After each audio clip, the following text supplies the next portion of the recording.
Hi all, നമ്മളിൽ നിന്ന് deal ചെയ്യാൻ പോകുന്നത് അസിസ്റ്റൻറ്റ് സെയിൽസ്മാൻ 527/2024. ഇപ്പോൾ ഓഗസ്റ്റിൽ നടന്നൊരു ക്വസ്റ്റ്യൻ പേപ്പറിൻ്റെയാണ്. ആദ്യത്തെ ചോദ്യം, ഇന്ത്യൻ നാഷണൽ കോൺഗ്രസ് പൂർണ്ണ സ്വരാജ് പ്രഖ്യാപിച്ചത്. ഇത് സ്ഥിരം PSCക്ക് വരുന്നൊരു ചോദ്യമാണ്. ഇന്ത്യൻ നാഷണൽ കോൺഗ്രസ് പൂർണ്ണ സ്വരാജ് പ്രഖ്യാപിച്ചത് ലാഹോർ സെഷനിലാണ്. തിരുവിതാംകൂർ ഭരണാധികാരിയായ മാർത്താണ്ഡവർമ്മ കർഷകരായ സൈനികർക്ക് അവരുടെ സേവന കാലഘട്ടത്തിൽ നൽകിയിരുന്ന നികുതി ഇളവിൻ്റെ പേര് ഇറയിലി. ഇറയിലിയാണ് മാർത്താണ്ഡവർമ്മ കർഷകനായ സൈനികർക്ക് അവരുടെ സേവന കാലഘട്ടത്തിൽ നൽകിയിരുന്ന ഇളവിൻ്റെ പേര്, നികുതി ഇളവിൻ്റെ പേര്. അടുത്ത ചോദ്യം, കേരളത്തിൽ ബ്രിട്ടീഷുകാരുടെ പ്രത്യക്ഷ ഭരണത്തിന് കീഴിലുണ്ടായിരുന്ന പ്രദേശം. കേരളത്തിൽ ബ്രിട്ടീഷുകാരുടെ പ്രത്യക്ഷ ഭരണത്തിലുണ്ടായിരുന്ന പ്രദേശം മലബാർ. 1.25 കോടി മലയാളികൾ, നമുക്ക് എല്ലാവർക്കും അറിയാം 1.25 കോടി മലയാളികൾ എഴുതിയത് EM ശങ്കരൻ നമ്പൂതിരിപ്പാടാണ്. ശുദ്ധി പ്രസ്ഥാനം ഏത് പരിഷ്കരണ പ്രസ്ഥാനവുമായി ബന്ധപ്പെട്ടുന്നു? ശുദ്ധി പ്രസ്ഥാനം ആര്യ സമാജവുമായി ബന്ധപ്പെട്ടതാണ്.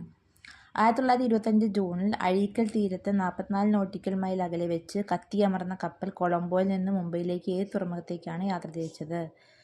അത് മുംബൈയിലെ നവശേവ തുറമുഖത്തേക്കാണ് കൊളംബോയിൽ നിന്നും സഞ്ചരിച്ചത്. ഇന്ത്യയുടെ കിഴക്കേ അറ്റത്തുള്ള രേഖാംശം 97°25' കിഴക്ക് രേഖാംശമാണ് ഇന്ത്യയുടെ കിഴക്കേ അറ്റത്തുള്ള രേഖാംശം. അടുത്ത ചോദ്യം, പഞ്ചാബ് ഹരിയാന സമതലത്തിൽ രൂപീകരണത്തിന് കാരണമാകുന്ന നദി. പഞ്ചാബ് ഹരിയാന സമതലത്തിന് കാരണമാകുന്ന നദി സിന്ധു നദിയാണ്. അടുത്ത, കേരള സർക്കാർ നടപ്പാക്കുന്ന വേതന തൊഴിൽ പദ്ധതി. കേരള സർക്കാർ നടപ്പാക്കുന്ന വേതന തൊഴിൽ പദ്ധതിയാണ് ജീവനം.